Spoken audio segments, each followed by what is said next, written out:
Hello and welcome to Historical. I am your host, Peter Roberts. At Historical, we think your stories are historical. History is the story of you, and they deserve to be recorded and shared. Historical is the place you come to for advice on how to capture life story, tools to use, and how to complete your project. Listen to experts, memoir writers, and product reviews. Let's inspire you to start.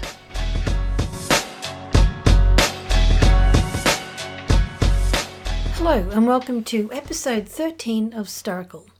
Today I speak with Patricia Hamilton. She kind of defies description. She is a book publisher, a personal historian. She goes from getting words from people to putting them on the internet. So she's very talented. Patricia is from Pacific Grove in the Monterey Peninsula in California. And today we basically talk about two things. The first is the magic of memoir and how she helps people recall their life stories and write them. She gives us some great tips and some great hints. If you want to take advantage of these hints and tips, please visit historical.com so that you can find what these are. Maybe they'll help you too. The second thing we talk about is the book that she got her whole town to write. A whole town wrote a book about Pacific Grove. In fact, the town was so keen to write a book, they're now up to writing their second book. Patricia will tell us how that process came about, how she started with a free memoir writing course and ended up publishing this book. All right, let's get started. Let's welcome Patricia.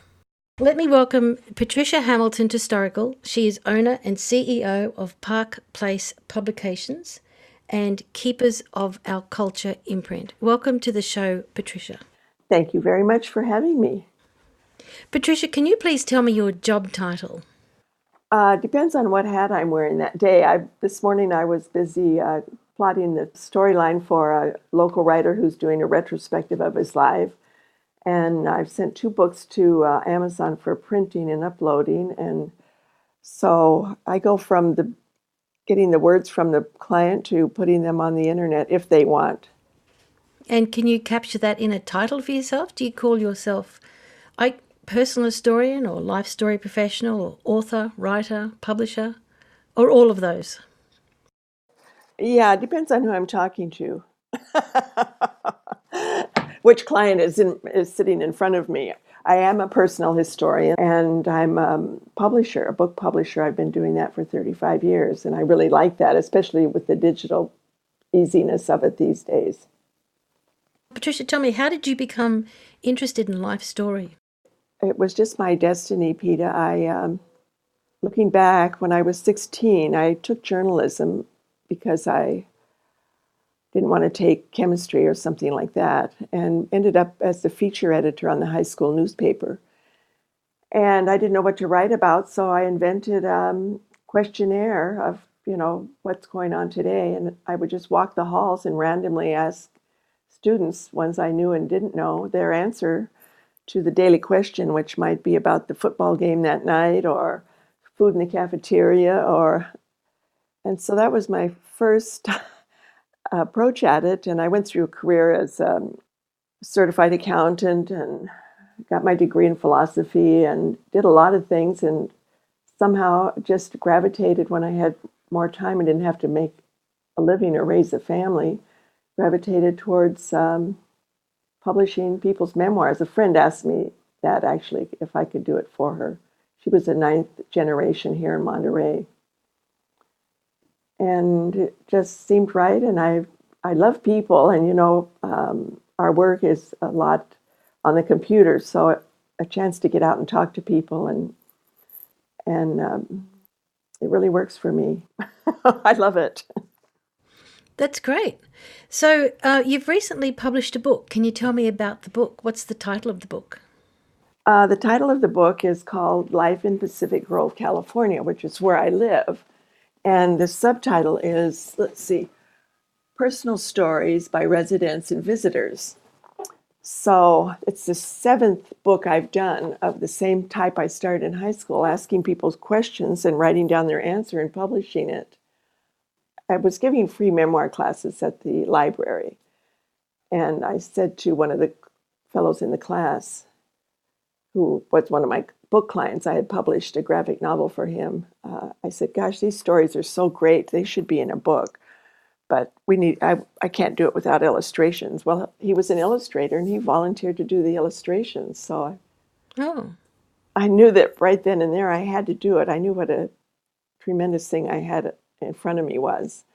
So I printed up some bookmarks and started collaring people on the street and explaining it to them, and paid to have a website put up, and marched down myself down to the local paper and got a column called Keepers of Our Culture, and a weekly column. So we just started canvassing the community by whatever we could. My friends who are writers and people interested in stories, and it's woken up the town to the value of telling our stories. There's so many people that are avid about it that it's kind of catching on. wow. So let me get this straight. You walk down the street just asking people, talking to them about your Oh, yes. Yeah, well, I have this really attractive bookmark I made with butterflies on it because we have monarch butterflies that overwinter here. So one of the titles of the town is Butterfly Town, USA. And October to March, there's thousands of butterflies here. And so I had a colorful bookmark with butterflies, and I had my website on there, and I told them it was easy. Just go on the website, type in your story, and give me permission to edit it, and it'll be in a book, and it'll be released at the Butterfly Day celebration here in October. wow. So how many contributors did you end up to the book? Over 400. Really? Over 400? What's the population of Pacific Grove? It can't be too much bigger than that. Well, we're on the Monterey Peninsula, so we've got a ton of visitors here. It's a world-class destination, and a lot of people come here every year for their wedding anniversary because they got married here in one of our Victorian churches. Or so I was accosting visitors and residents, but I think our population is about 23,000 only. Wow. So you really got to a lot of people in the town. Yes, we did. I printed up a questionnaire, and I got several volunteers to go to all the businesses. There were over 700 businesses in this little town. A lot of small shops, isn't there? 300, yeah, small shops. I tried to get all of the major areas, like the service organizations and the churches and people that grew up here and people that were new to town. People love to tell their story about why they chose this town. Others love to tell a story about what it was like in 1960 here. So, Okay, let's get to the variety of stories then. And I guess that's a reflection of the variety of people who live in Pacific Grove. yeah, I'll just read this table of contents for this 500-page book I published. It's 500 pages. Wow. It is 500, 8.5 by 11, 500 pages. Wow. Yeah. So first it starts off with an excerpt from prior history book that was well documented in the history of PG, going back to when it was founded as a Methodist retreat. So we got the Steinbeck lived here, Ed Ricketts, Outstanding Women, people that believed in ghosts. There were ghosts in their homes. It covered talks of the cemetery and the charms of Pacific Grove and what our weather's like. And then I had several politicians from City Hall, the mayor. The mayor wrote the introduction, and the state senator wrote the foreword to the book. So those are both personal friends of mine.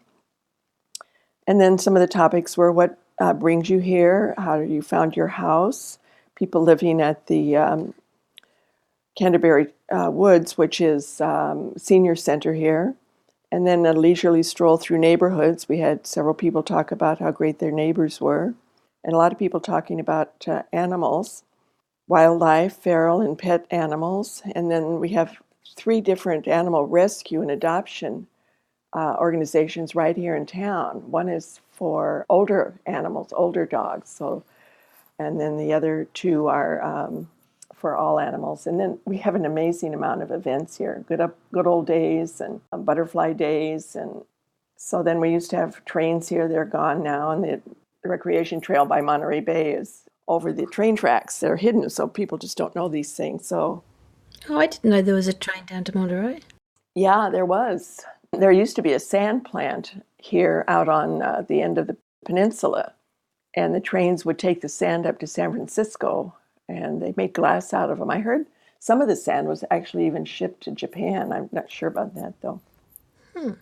Other stories came in about artists and writers and musicians, and our art center here, and then our bookstore and local writers. We have the president of the California Writers Club here in Pacific Grove is a member of our Writers Club, of course. And then we have a PG adult education. I went up there, I wanted to show the diversity of our town, which is not immediately apparent, but it's mostly white people.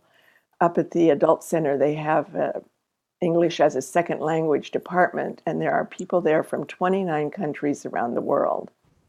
So I gave them a very big special section in the book. Doing this book got me to invited to all sorts of places in Pacific Grove I hadn't even been aware of. So you're the most networked person in town, are you? I am now, yeah. I think I was able to do the networking because I had been here so long, 30 years already. And then a woman at the library had taken photos of some of the elders that have been coming to the library over the 20 years she's worked there. So she gave me those photos and the write-up on each one. And I put that in the book as a nice special section. And then there was a whole thing on downtown and its many pleasures, socializing, dining. One fellow wrote a fantasy story, one of my client authors. He's a sci-fi fantasy writer. And he wrote a charming story about a dragon flying over Pacific Grove and visiting restaurants and telling how great it was there, but all from in dragon language. It was very, very fun. Wow. And another fellow biked around town, and he wrote about biking around town.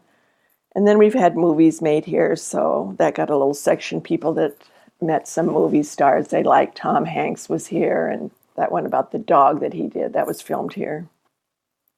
And then the volunteers and our community garden and our senior center and our natural world. Of course, we have the Pacific Ocean and the Monterey Bay and many natural forests, parks, and beaches, and a butterfly sanctuary, and a golf course here, which rivals Pebble Beach right next door. And then we have a special section on the Pacific Grove Museum of Natural History. They have what they have in the basement. They call it the treasure trove in the basement. They haven't had the funds to actually present it to the public yet because it's too large and they need an extension on the building. We got some pictures in the book and stories on that.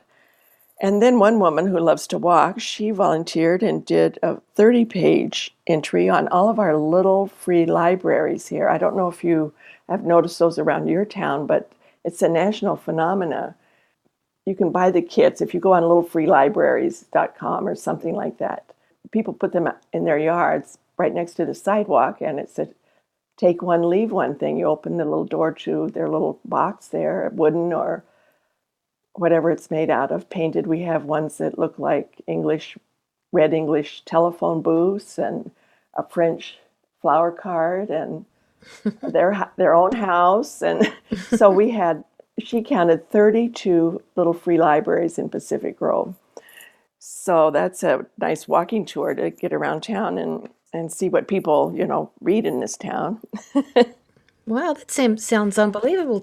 Yeah, and at the back I put one of my favorite worksheets on getting people to write about their history. I'm going to stop right here. Patricia's about to tell us the tool that she uses to help people write memoir. It's called the Hero Heroine's Journey Memoir Worksheet. It's a really very handy worksheet, and she's going to explain it in great detail. I will make sure it's in the show notes and on the website so that you can see it. But just pay special attention to what Patricia says next. All right, let's go again. It's called the Hero Heroine's Journey Memoir Worksheet. That's on page 462. Can you walk us through the worksheet? Yes, I'd love to. It's one of my favorite. I combined a guided autobiography is a method for guiding people to write their autobiography. So I combined the training from that with one of my favorite philosophers, Joseph Campbell, who wrote the book, The Hero with a Thousand Faces. And in that, the hero's journey is something that he talked about a lot. And there's even an inch-thick book for writers who want to write great fiction. You follow the hero's journey. And one movie star told me that all movies follow that sequence of events. So he had 19 things to write about, but I've boiled it down to 7. So I'll just read what those are. Sure. Yeah, the 7 stages of every hero's journey through life.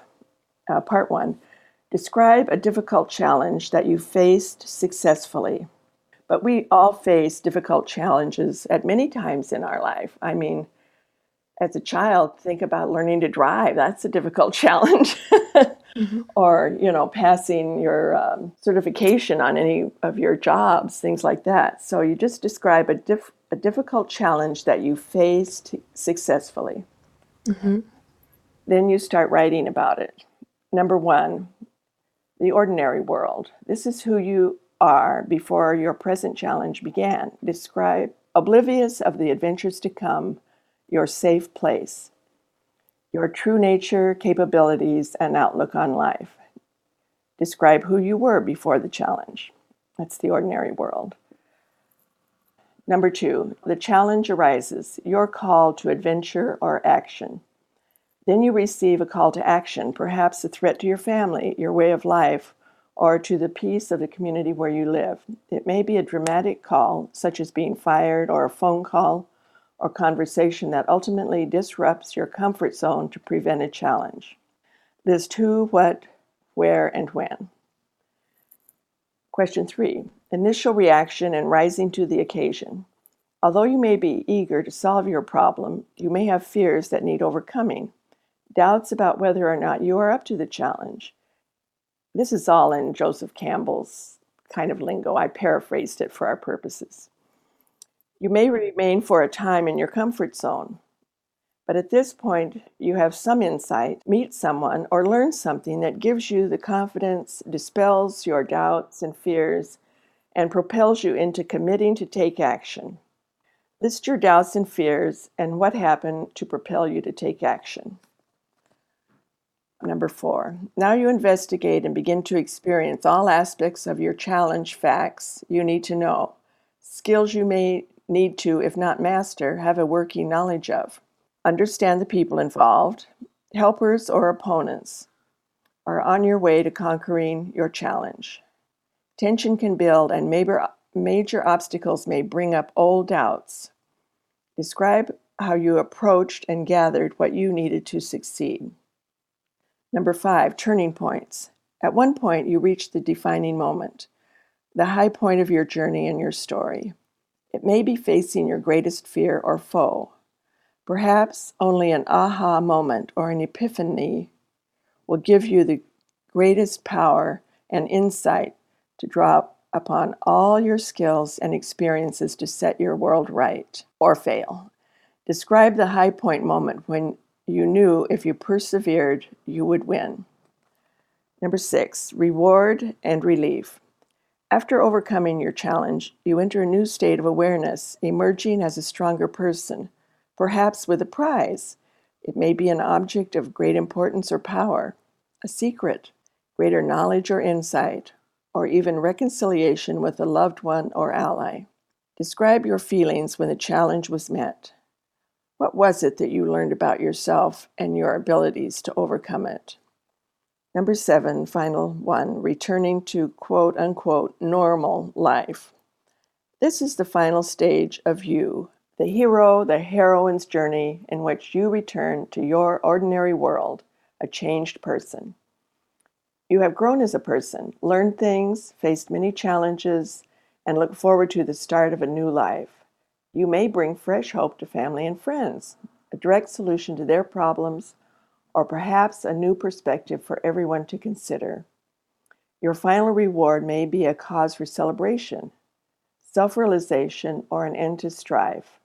But whatever it is, it represents three things: change, success, and proof of your journey.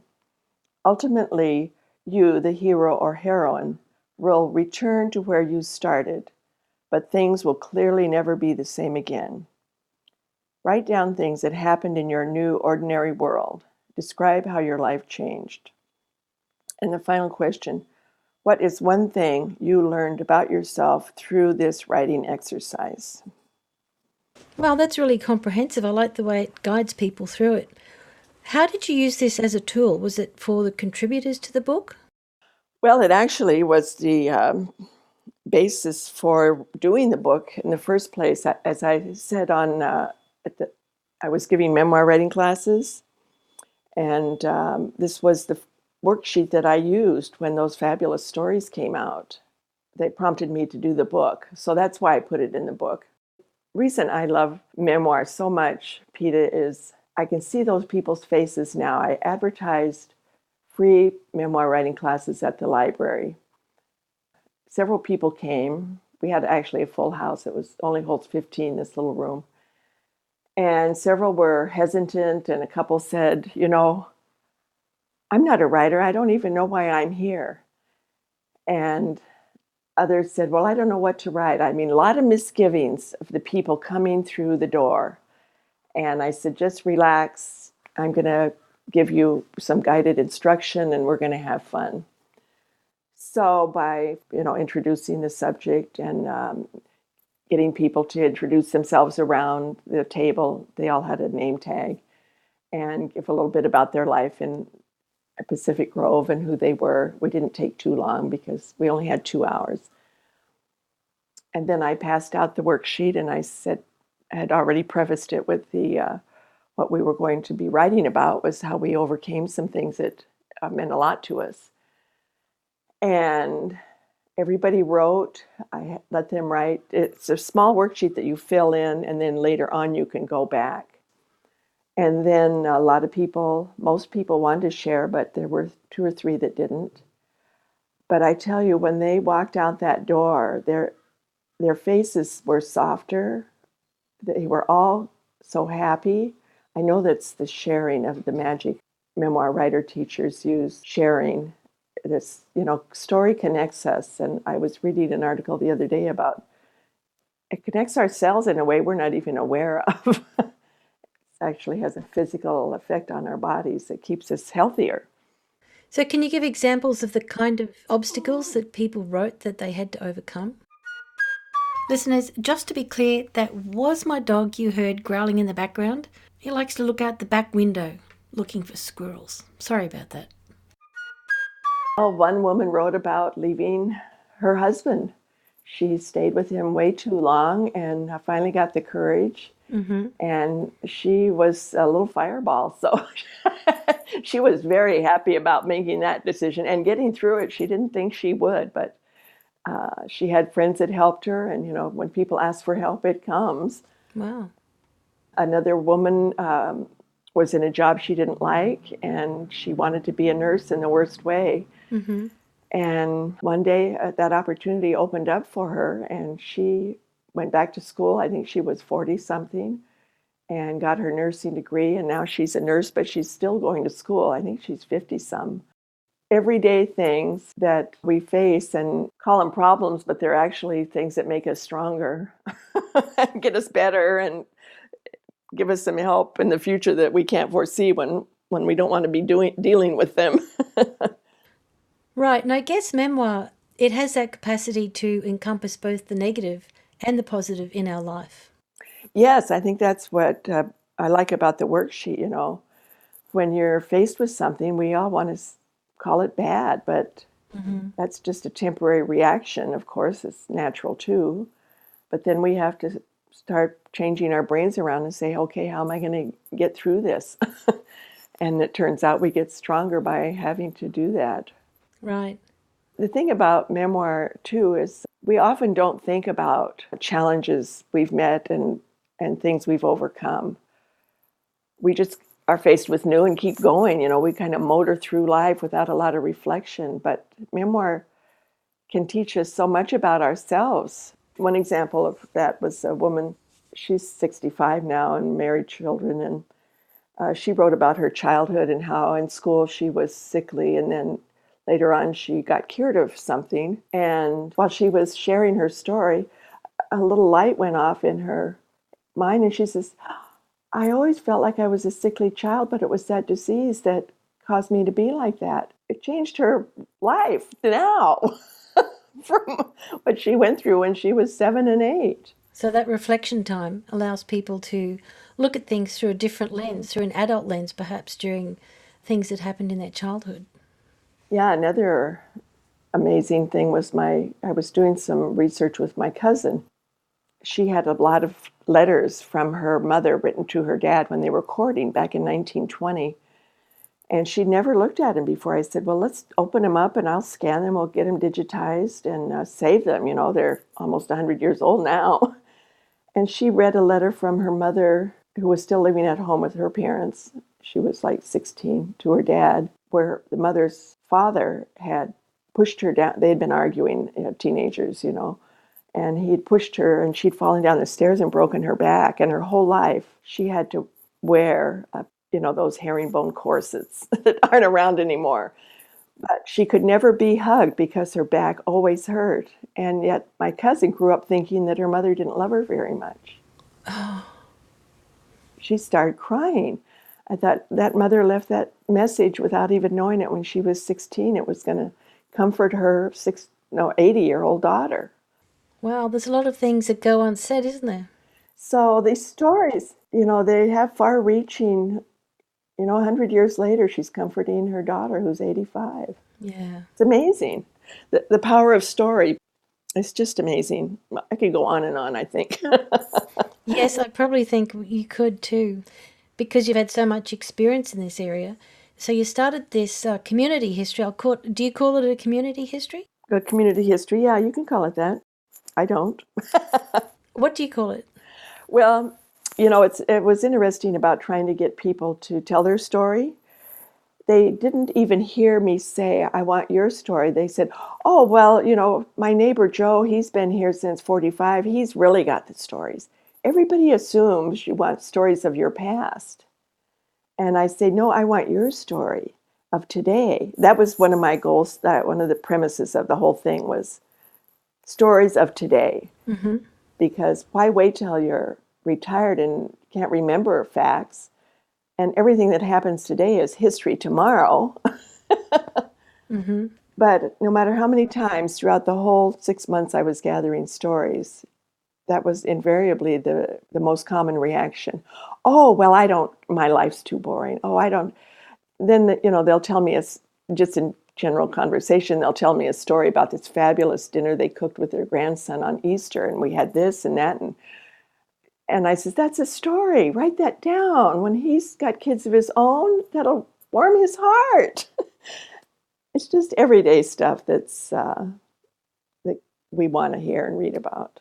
So it sounds like that you work to get contributors to the book. What effect did the book have on the town itself? And then I'll ask you what effect it had on individuals. The book on the town brought the community together like a lot of people have told me they've never seen it come together like that. We had a big opening here at an annual celebration, the return of the monarchs, and we have a historical Chautauqua building, and so it was in this big building. And a state senator spoke and the mayor, and in the audience were some of the normal people don't get along stuff here. And the two sections were sitting and talking to each other. Wow. Several people told me that. And then, I put an index of all the people's names in the back, Mm-hmm. and people were immediately looking up their story, their friend's story, and they were going around the people at the gathering and getting them to autograph their story in the book. Wow. It was like a high school yearbook, and over at the library, the girl that's behind the counter there, mostly she's the manager, I think, not the library, the bookstore here in town.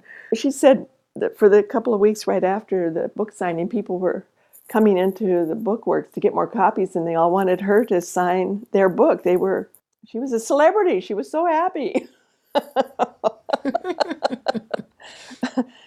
Oh, so it was her story. Yeah, yeah. And then, I had a separate section on the bookstore because it's all about books and writing this book. I gave all the proceeds to the PG library for preservation of historical documents. And then the little libraries are in there. It was a pretty literary focus on this book. Wow, that's amazing. So tell me what effect the book has had on readers and contributors in the town. Well, if you go on Amazon, it's got 10 five-star reviews. Everybody that's reviewed it has given it 5 stars, and they've said why, and it's like, this is a charming book. Well, I tried to get some negative stories. Nobody would give me any. The ones I did get, I wouldn't print. Everybody is ecstatic about the book and thanked me. And so I've actually committed to doing a second book, a sequel, because people that did not contribute are sorry and they want to contribute now. So it's kind of started something, actually, it's changed my business quite a bit too, because I'm going to be publishing several books about Pacific Grove by local authors that just kind of came out from this. And it's going to be a sequence of series of books about Pacific Grove. I've set the intention of having Pacific Grove become known as a writer's retreat. And, we have a very quaint Victorian town here. It's on the Monterey Peninsula, but it's like the town that time forgot. It's just quintessential Last America's hometown, which is another moniker along with Butterfly Town. So when you say after the book, there were authors who came to you, were they ordinary people who didn't know they could write and had stories? Previously unpublished writers? No, some of them are published. I'm working with Nala, who's had 3 books published by Harcourt Brace. It's been a few years. She's older, but she has a book in her that she wants to get out. And I said, well, if you can base it in Pacific Grove, I'll publish it. Mm-hmm. Another fellow had brought me a book. He was a client that I had published his travels of the Middle East. He's a professor here at the Naval Postgraduate School. And he used that for his students. And he has a book about DNA, how he tracked down, did studies on the traits of his family from way back. And then he wrote about how they showed up in his life. And he wanted me to publish it. And so I called him after I got this idea and I said, Howard, if you can make PG a major presence in that book of yours, I'll publish it. So there's no end to my ideas, obviously. Wow. Then another woman came to me. She grew up, raised a Down syndrome daughter. She came in and she showed me this book she had written. It's for children, but it sprang from an incident with her daughter when they were in a Starbucks coffee shop, and the daughter's grown now. She's an adult. And a little girl and her mother came in to the coffee shop, and the little girl looked at Jeannie's daughter and was totally afraid, thrown right into what's wrong with her, or, who knows what the little child was afraid of. Jeannie said that spurred me to doing something about it. And Jean has her own granddaughter now from her son, and she is teaching her granddaughter by taking her to different places around town and showing her that people don't have to all be the same. We all have good things about us. And I just love that idea of, and that shows off the town too, because that's where she's taking the little girl around. So to do there's little exercises parents can do with their children so that, this will go a long ways toward stamping out bullying in school. Little kids are taught these things at an early age. Mm-hmm.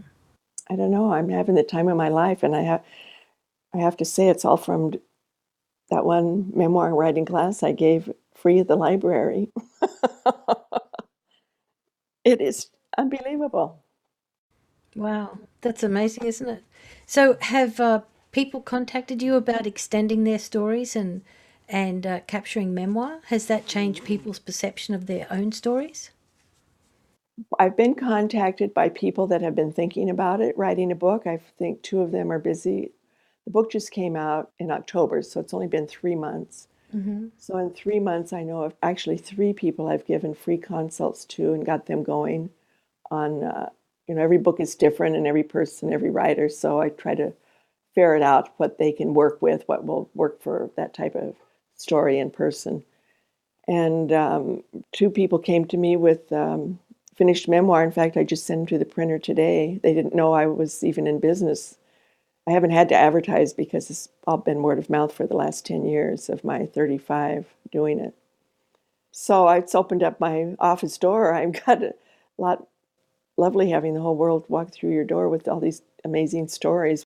One of the books I sent today to the Amazon was speeches given by a county judge in Salinas. He was a Korean immigrant when he was a teenager way back, and he's gone now, and his wife published his speeches. And then another one was from the East Coast, but he knew a fellow here who had put his stories in my book. It's called The Wisdom and Wit of His Father's Name. So it's really made me very happy to provide this service to people. Get these words down and saved because it's so important. Can you imagine what it would be like if people had saved our stories? How comforted their descendants would be and see that Grandpa got through and they can too, and learn little tricks and little hints and little witticisms and just enrich our lives. So amazing. One thing that I've run across with trying to get people to write their stories is that their children aren't interested. Children aren't interested because they don't want to do anything the parent tells them anymore. That's all. they pay, Is that one? yeah, they carry that in there, especially military dads can be very strict. I've had 2 story people tell me now about their military kids. They don't discipline their children, their grandchildren, and it drives them nuts. Father was such a big disciplinarian that they've gone the other way. But it's the grandchildren that are interested. My 2 grandchildren, when they came to my house and saw this cabinet that I had been given right out of the blue, I had nothing in my place except a little shoebox of old black and white photographs. And now I have the medicine cabinet that my great-grandfather used in his medical business in Modesto, and I have his wife's grandmother's sampler that she made in 1842 on my wall in New York, and loads of pictures and lots of stuff. And my grandson, it was new to him when he came to visit. I think he was about 13 when he said, "These are all my relatives?" I said, "Yeah, and look where they lived and look what they did." And his eyes got big, a 13-year-old boy. And I thought, my grandkids are interested in it because it's not old hat, whereas, the kids of people's children already know the stories, but they don't think about later on when they're not going to be around here that it might be fun. It's a lot of fun to have family stories. I see. Right. Wow, that's amazing.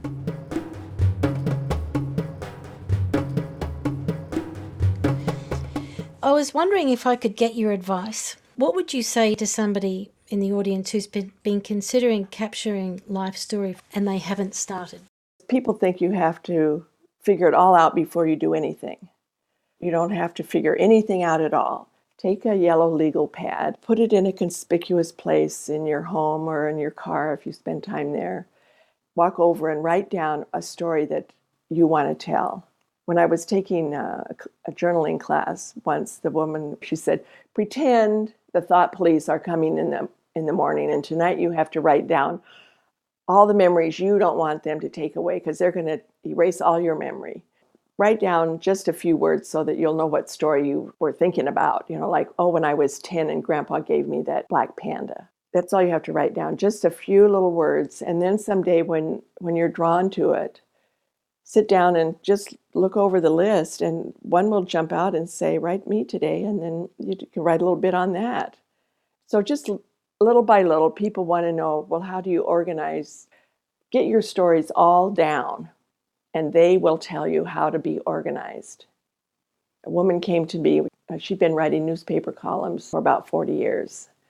And she said, it's a huge variety of subjects, and I don't know how to organize them. I say, okay, let's make a list of what each story. She brought a binder with photocopies of all of her columns. And I said, what's that story about? Oh, that's about my animals. And we went like that through the whole stories. And then we put them in piles. And she had like 40 of this, 20 of that, just a couple of another. And I say, see, the stories will tell you how to organize them, whatever the stories are about. There's so much going on in our brains. That's the value of writing, is you get it out of your brain, that tornado that's whirling words and ideas and memories around, and you put it on the paper, and there it is, and that's what you chose, and that's the real story.